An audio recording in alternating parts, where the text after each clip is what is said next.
let's begin with another main topic, which is introduction of change. How we can introduce change once, once we realize that a program is not, for example, meeting the needs of the students or not achieving its objectives. Okay, so before I, proceed, I would just like you to think what actually happened in the context of our own national language curriculum from grade 1 to 12, which was introduced in 2006. Why the old curriculum was replaced? Why the new one was brought in? What were the reasons? Was it, due to some problems with teaching methodologies, or was it due to the problems, issues with the teaching content?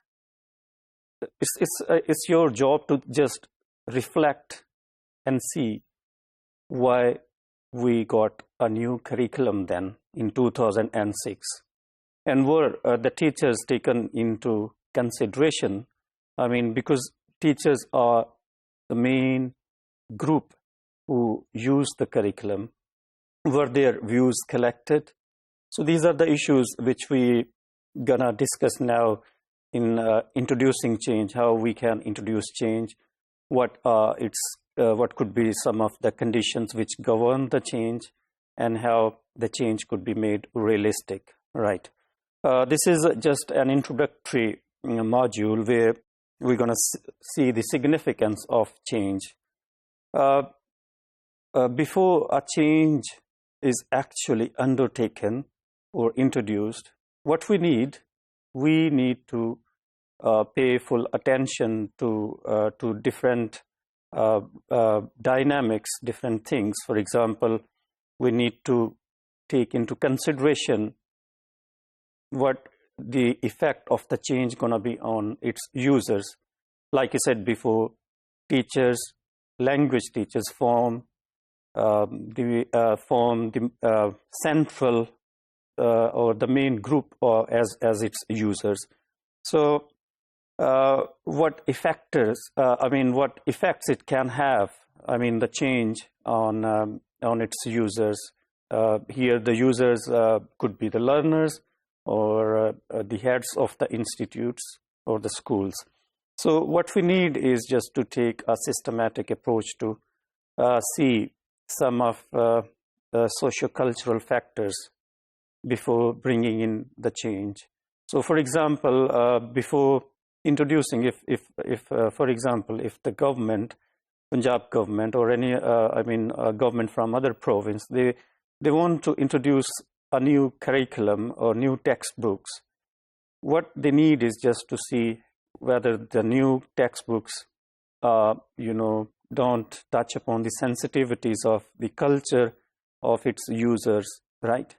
So change actually is the major component of language curriculum design. And what's important to be considered is just to be mindful of the minds of the users. By minds of the users, I mean what's happening in the minds or cognitive processes of teachers.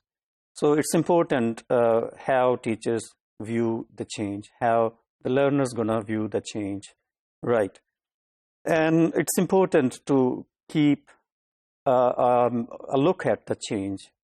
Once the change has been introduced, it's important to see how it's being managed and what are its implications, for example, for a language course, right?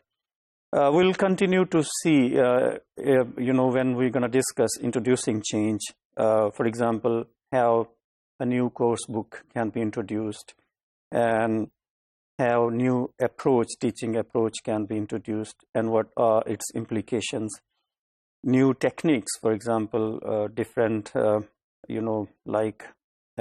student-centered methods and its implications, and English tests and changing school system to English medium and introducing computer-assisted language learning. So these are the issues which we will continue to see in more depth under the main topic of introducing change.